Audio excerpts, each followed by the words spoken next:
Hey everyone, in this video we're going to be taking a look at the backwards roll. It looks like this from seated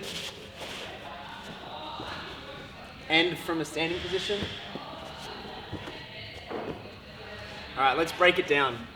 I'm going to show you from two different angles so you can see exactly what's happening. I'm going to show you from this angle first just so you get to understand what's actually happening with the legs and with the head. This is different to a gymnastics backwards roll because we're going to the side, and this one really lends itself to practicing on hard surface and soft surface as well, but we're not directly going over the head or the spine, so it's nice and safe if the floor is a little bit harder. Okay, so from this position here, I'm just sitting on the ground. I'm going to take one arm out straight, one arm's bent. I'm going to take my legs to one side and my head is going to go to the other side. Same with if I practice on the other side, my head goes this way, my feet go this side. I'm just going to practice this side first.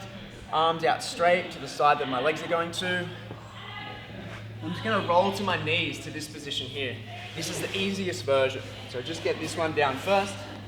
We go here, roll back to the knees. Staying like a nice little ball as you rotate around. Okay, the next version, we're going to go back. We're going to see if we can pop to our knee and our foot. So then we can bring this other leg through and we get into more of like a drop knee position coming out of it. This is going to allow us to do more movements from this position or even stand up.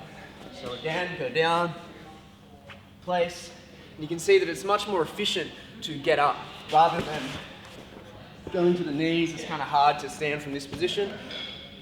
Just show you from standing, dropping down and moving through. So just practice until you get really comfortable from a seated position. Once you get that, you can stand up. And the way that we work this, I'll show you this way. We take this leg behind, sit down onto the ground like this, and then again,